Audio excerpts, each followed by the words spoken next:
So you know that your AG exam is only 3 months away. So it's a high time to study, right? And please don't procrastinate from now. Don't procrastinate your studies because it's really a high time. I know that I also used to procrastinate when I was in my 12th. Please don't procrastinate because you know your mind is like a baby. A baby, when you will give something bitter to him to eat, he will not eat that because he don't know the benefits of that.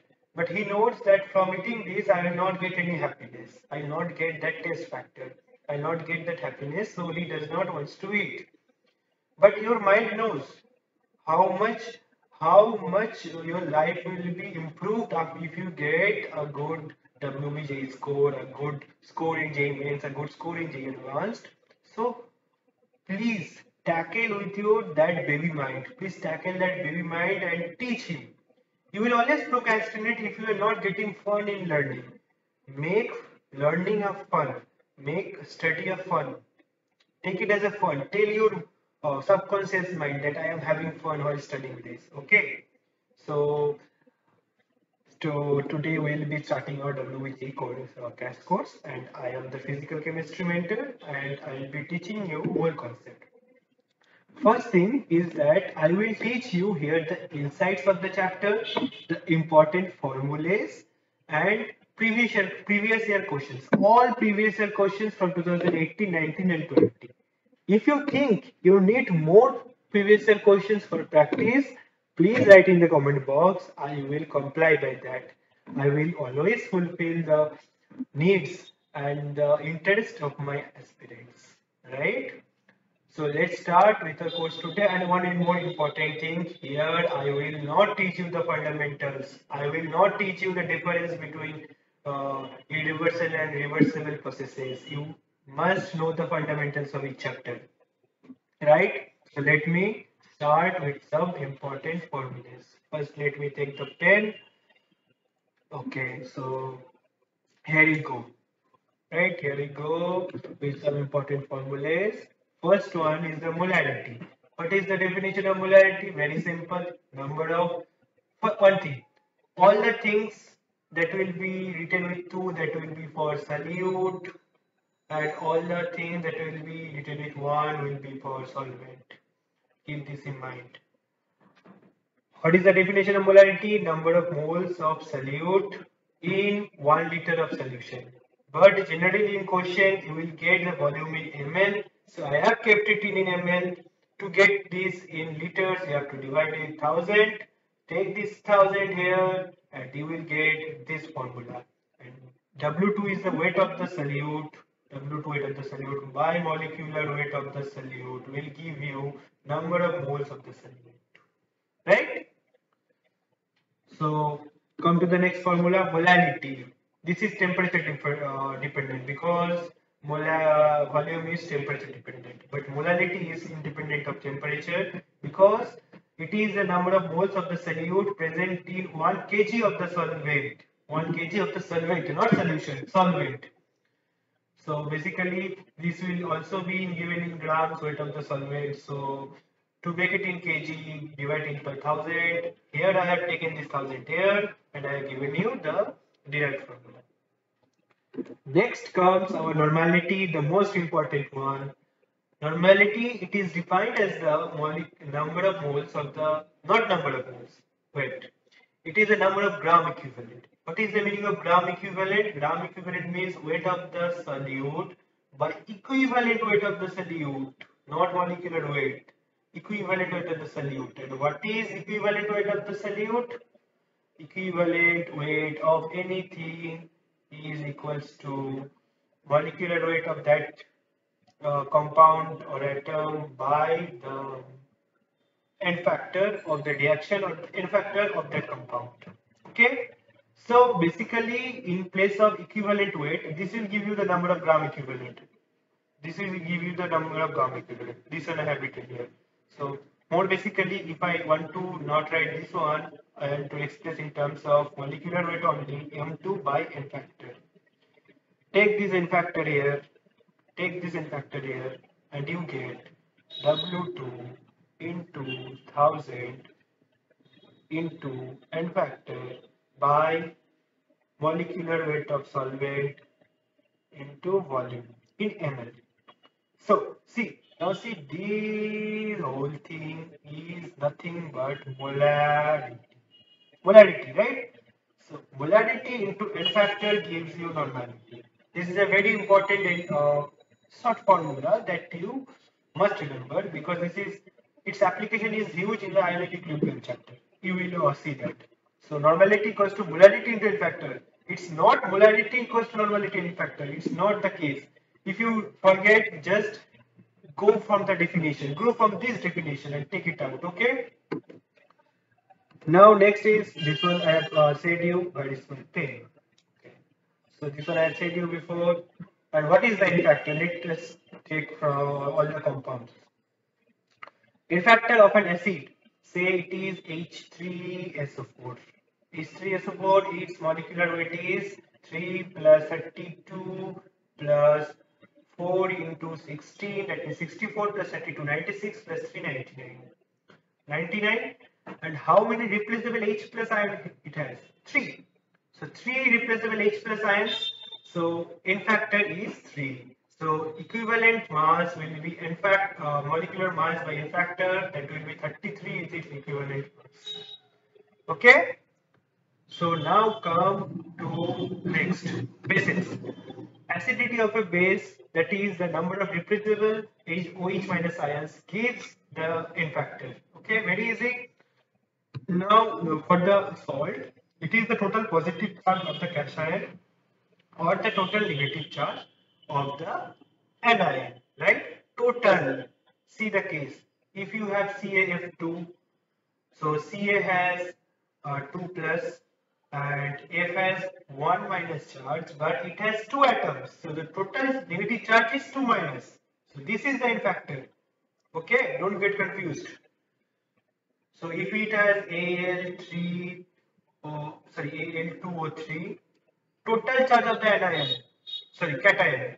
Total charge of the cation is Al has charge 3 plus and it's 2 atoms, so 6. So main factor is 6, not 3. Keep that in mind. And for any redox reaction, say here manganese. Manganese you have 7 plus and it's going to the state of 3 plus in some reaction. Okay. And during balancing you have seen, this is plus. During balancing you have seen 6 7 plus is giving 6 7 3 plus. So what is the total number of electron change? Total per molecule of per atom or ion of manganese, the change is 7 to 3. That is, change is 4. Change equals to 4. Okay, but you have 6 atoms that has gone from 7 plus to 3 plus in the balanced equation. So the N factor will be 6 into 4. The total electron change, that is 24. N factor will be 24. Remember, where is my pen? This pen. Oh. Okay, so basically it's the number of electrons, right? That changes. Now come to next. So I have to erase this. Erase this. Erase. I'm erasing all the inks. So next we have our next thing, that is mole fraction. This is also a very important thing. One means mole fraction of solvent, not solute. One means always solvent. Oh, what's happening? One means always solvent and two means solute. Okay, so this is the number of moles of the solvent. Number of moles of the solvent. What is happening? Number of moles of the solvent by total number of moles. That is total number of moles of solvent by total plus total number of moles of solute. So this is the more simplified form. And you see total mole fraction of the solute. This will be solute. Will be number of moles of the solute by total number of moles. You see, if you add this one, the numerator will be N1 plus N2 and denominator will also be N1 plus N2, N1 plus N2, so it will be 1. So x1 plus x2 is always 1. So you will be requiring these things when we will be solving questions, right? And you will see I will teach you to solve questions in a very less time. I will teach you all the assumptions that you have to take while solving questions. Just follow my lectures. Also, sometimes you will already be given the mole fraction of the solution. So you have to find out the mole fraction of the solute. You can do 1 minus mole fraction of the solution. And now some of the BAP formulas, you can say. See, you must learn these formulas. I will recommend you before WBJ because I'll show you the questions how it is how they're coming. And if you know this formula, you will do it in 2 minutes or 1 minute. And if you don't know, you'll waste 10 minutes in all this, 10 or 5 minutes. So molality, not molarity, molality. Molality is equals to mole fraction of the solute by mole fraction of the solvent. In the numerator, you have 1000 multiplied, and in the denominator, it is the molecular weight of the solvent. W1 solvent, not solute. Keep that in mind. Keep that in mind. You see how it is coming. I'm writing just this one, okay? Number of moles of the solute by N1 plus N2 by N1 by N1 plus N2. This thing I'm giving it in bracket. Here you have 1000 multiplied. Here you have multiplied molecular weight of the solvent. You see this thing will cut. This thing will cut. You see number of moles of the solute that you need for molality in numerator that you have in 2000. You have this one. By what you need? Total weight of the solvent in grams. And you have this one. This is the number of moles of the solvent into molecular weight of the solvent. That will give the total weight of the solvent in grams because you will take this in grams. So you see, you can see this formula. So it's verified, right? Now come to the next formula. In my theory classes, in my second video, I have derived this formula very easily. The molarity and molality connection, right? Here this one is density, but it must be in grams per ml. That must be in grams per ml, or convert it equals to molarity into, it is molecular weight of the solute. This is solute, molecular weight of the solute by 1000 plus 1 by molarity. You just remember this formula. It will be very easy, you know, in the examination hall. Before going, just take this one print out in one page all the formulas, just go over it. Okay.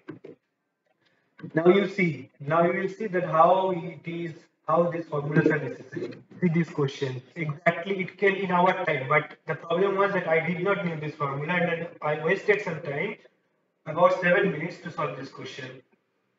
Okay, so where is the pen? This pen disturbs. Can say where is the pen? Now here is the pen. So you see, the mole fraction of the ethanol in water is 0.08. So what is the solute here? Ethanol is the solute. Solute is that one whose mole fraction is less than 0.5 in solution. Okay, and ethanol is 0.08 less than 5. So this is the solute and water is the solvent. Okay, what is happening? Water is the solvent.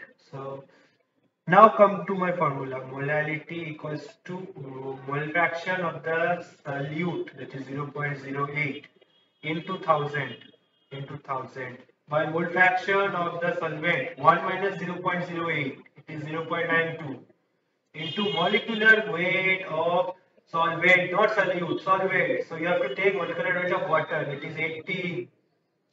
So you do this one, this will be 80 by, you have to do this with the use of calculator. So I will teach you how to do this with the use of calculator. See, 18 into 2, 36. 3 you have in hand. 18 into 9 is 162 plus 3, 165. And here is 2. So it is 16.36. Now if you divide 80 by 16, it will give you about 5. So as it is something more than 16, so it will be giving slightly less than 5. The answer will be slightly less than 5. You see, this is more than 5, no question. This is slightly less than 5. So this is the answer. This is much less than 5, not the answer. This is much more less than 5, not the answer. So easily we have got into with the use of formula. Otherwise, you have wasted time in examination hall. Now see the next question. At 273 Kelvin temperature and 76 centimeter of Hg pressure, okay, Hg pressure, 76 centimeter of mercury pressure. What is the pen? Okay, 76 Hg pressure. The density of the gas is this much. So basically, you know very well this is the STP condition. And at STP, 1 mole of any gases occupy 22.4. You have to identify the gas here. Now come to the definition of density. Mass of the thing, means of the compound or atom, of the mainly the compound, because we are dealing with gases, by volume will give you density. So let me take the volume equals to 22.4 liters, the standard one. Okay, so mass, we don't know. So the mass we'll get is molecular mass. If I take here 22.4 liters, right? And the density is given 1.964. So M equals to 1.964 into 22.4. Now see very carefully. This is a very long multiplication you will be sitting here to do. First take out their molecular weights. It is 16, 12 plus 4. It is 12 plus 16 is 28. This one is 4. And this one is 12 plus 32, that is 44. You know that this will be around 44 only. But if those are very near, say for 38 and 44, then what will you do? See the technique of calculation. I make it 1.9. So I have reduced some amount 0.064. Now I'll increase this one in such a manner that precisely the answer will come.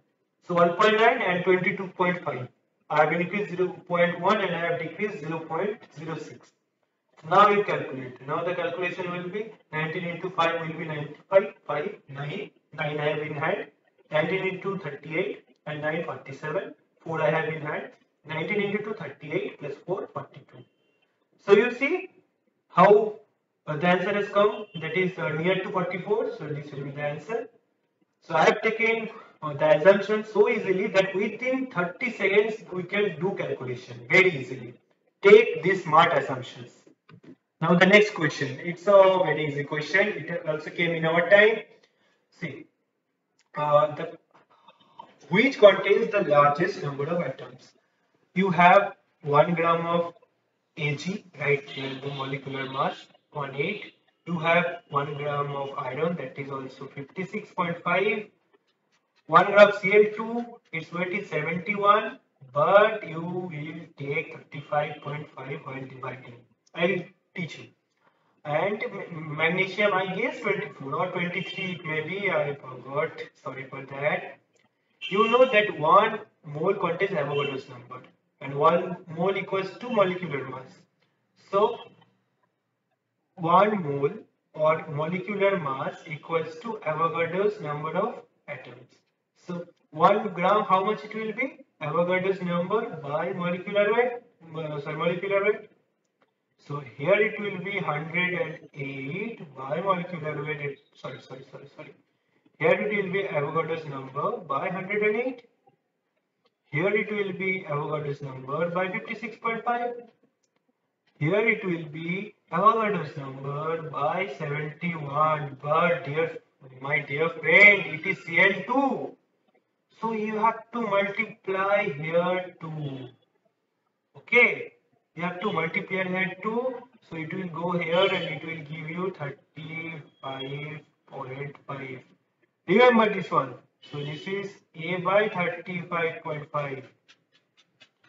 And this one will be magnesium A by 24. So the least the denominator is, the larger will be the number. So this one is the largest. So this will be the answer. Now if you have given Cl8, then what will you do? See, if you are also given Cl8, no factor.